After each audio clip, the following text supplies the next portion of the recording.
Berrier, sud ivoirien. La quiétude du village troublée par une cérémonie particulière. Cette localité du pays avait un nouveau chef, Nana Kofi Abe. Le raffia au pied et le port des attributs de la chefferie.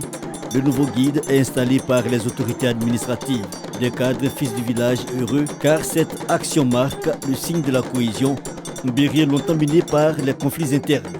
Pour le développement du village, maintenant nous sommes dans la cohésion sociale. Parce qu'une fois qu'il y a la cohésion sociale, la paix, en tout cas, il n'y a rien de tel. Le nouveau chef, salué par le parrain, le ministre des Eaux et Forêts, soutenu par le ministre Demba Pierre, président du conseil régional de la Nibi-Tiassa et représenté par son directeur de cabinet. L'occasion est propice. Laurent Tchagba convie tout ce beau monde à quelques encablures du village pour un planting et l'action a du sens. On a profité du fait qu'on vient introniser un chef, faire le planting d'arbres. C'est avec les parents qu'on a l'espace pour pouvoir le faire. Mais ils sont de plus en plus réticents compte tenu du fait que reboiser, ils ne voient pas ce qu'ils gagnent dedans.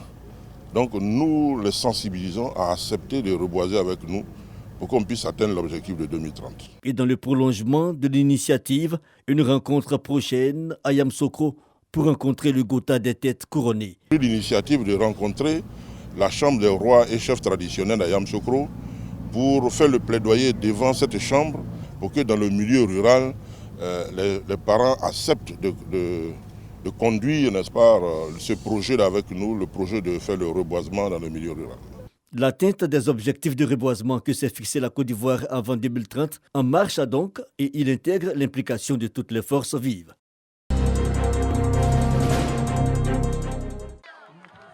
« 6564 écoliers des classes de CM1 et CM2, élèves des 4e et 3e, des premières et terminales abordent cette rentrée scolaire avec beaucoup de sérénité. Ces apprenants de la région du Foulon reçoivent des manuels scolaires pour élever le niveau de l'éducation. Un don du ministre Adama Kamara. Pour les élus locaux de Milignan, ce geste vient soulager les parents d'élèves qui sont confrontés à des difficultés financières en ces débuts d'année scolaire. La famille éducative a aussi traduit sa reconnaissance au ministre Adama Kamara pour ce don. Ces ouvrages sont indispensables pour la réussite des apprenants. Monsieur le ministre, ce don vient en appui aux parents d'élèves car la rentrée scolaire est toujours une source de difficulté pour les familles au capital économique faible. Ce don est aussi le prolongement de la politique gouvernementale en matière d'éducation nationale dont le paradigme est la gratuité de l'école jusqu'à l'âge de 16 ans. Tout en exhortant les cadres du district d'Idengeli à s'impliquer dans la scolarisation pour accroître le capital humain, le ministre Adama Kamara a pris des engagements. Vous et moi, nous devons être les relais pour parler à nos parents. La première chose que nous devons obtenir de nos parents, c'est la scolarisation de nos enfants. J'ai aussi accepté de faire des jugements supplétifs tenant lieu d'actes de naissance pour certains de nos enfants. Pourquoi? Chers parents, déclarez les naissances. J'ai accepté aussi de faire les cartes nationales d'identité pour certains de nos enfants qui, en terminale, n'ont pas de carte d'identité. Alors que la carte nationale d'identité est une des pièces exigées pour passer le baccalauréat. Les responsables locaux de l'éducation sont appelés à mettre ces livres à la disposition des bénéficiaires. Chers parents, si tu as ton enfant pour cette année scolaire, s'il ne reçoit pas de livres, dénoncez-les. Parce que l'Ivoirien nouveau qui est prôné par le président de la République, c'est celui qui respecte la chose publique. Dans le district autonome du Dengueli, ce sont plus de 19 000 manuels scolaires qui ont été distribués par le ministre, 13 000 pour le Kabadougou et 6 000 pour le Foulon.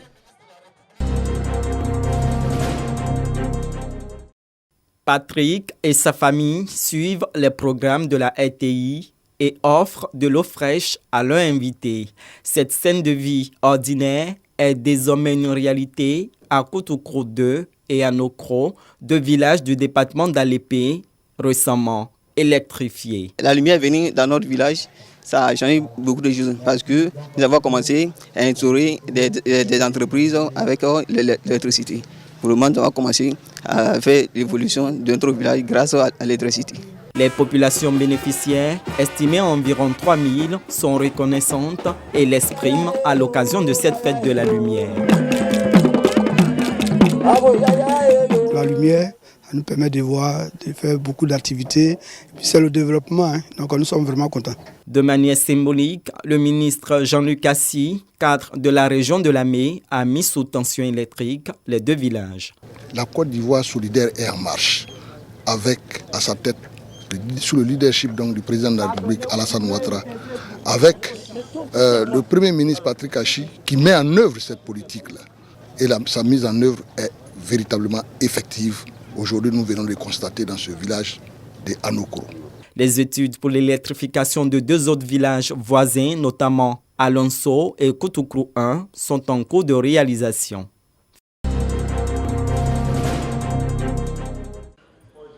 Centre culturel Jacques Aka de Bouaké, cérémonie de lancement des jeudis du district autonome, un cadre de concertation et d'échange entre les différentes structures déconcentrées des ministères présents sur le territoire du district autonome de la vallée du Bandama et les populations.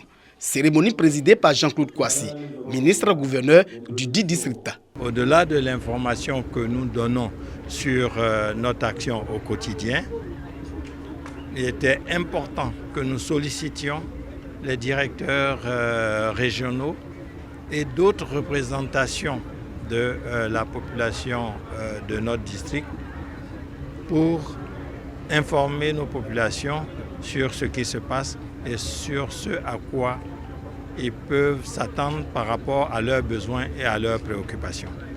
Pour ce premier rendez-vous, les directions régionales de la promotion de la jeunesse, de l'insertion professionnelle et du service civique d'Egbeke et du Hambol ont été choisis pour exposer sur leur domaine d'activité.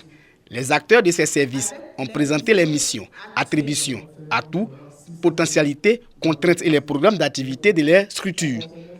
Une initiative qu'apprécient les participants. À partir de ces tribunes-là, nous avons la possibilité d'insérer nos jeunes. Nous avons la possibilité d'envoyer les jeunes, n'est-ce pas, à la formation, au renforcement de leurs capacités. Il y a des programmes qui sont faits à leur intention, mais malheureusement, ils ne sont pas informés.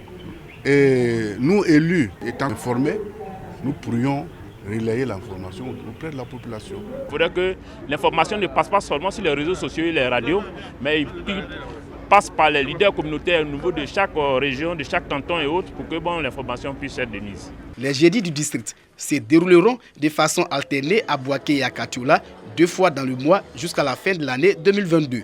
Le deuxième numéro des jeudis du district va concerner les directions régionales de la santé, de l'hygiène publique et de la couverture maladie universelle.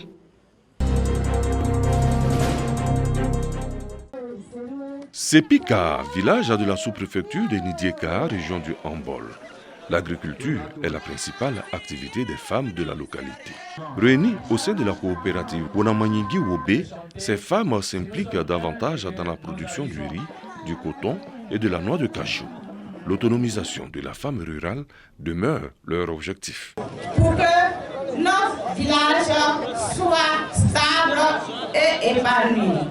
C'est pour cette raison que nous sommes réunis pour faire un champ de coton en 2021. Ainsi, la coopérative féminine du village a initié une journée de la femme agricultrice de Sepika. Il s'est agi d'inviter les cadres de la localité à les soutenir dans leur démarche d'autonomisation. Parrain de cette journée dédiée à l'agriculture, le directeur général du Bénet, Kinapara Koulibaly. Son représentant et les autorités présentes félicitent ces femmes rurales pour leur contribution au développement de leur village. Une coopérative qui déjà environ 150 femmes. Chacun de nous devrait encourager telles actions. La journée de l'agricultrice à Sepika est à sa première édition.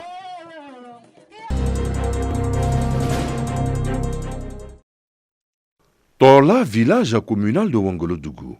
En termes d'infrastructures sociales, la localité n'est pas mal logée. École, centre de santé, eau potable, électricité, téléphonie mobile. Tout y est. Désormais, les ressortissants du village ont mis sur la cohésion sociale pour amorcer une autre étape du développement de Torla. l'union sacrée, l'entente pour un Torla nouveau. Les femmes jouent les premiers rôles pour y parvenir. C'est une journée qui marque une fraternité entre les filles et les fils du village. Et cette cérémonie nous permettra aussi également de pouvoir gérer certains litiges entre nos parents. Parce que quoi qu'on dise, dans le village, il y a toujours des petites querelles. Les élus de la région sont bien en phase avec ce vent nouveau qui souffle à partir de Torla. Aujourd'hui, nous sommes venus ensemble pour vous montrer que c'est la cohésion, c'est l'union et la fraternité. Nous nous sommes vus à Abidjan, on a décidé d'une seule voix et de venir porter cette voix à nos populations, c'est de parler de la paix, de la cohésion. Rien ne vaut que la paix. C'est dans la paix que nous pouvons développer. Cette solidarité qui nous interpelle tant, cette union qui est autant nécessaire pour nous, nous a amenés à nous retrouver et à venir apporter un langage, un message de paix, d'union, d'entente à nos parents.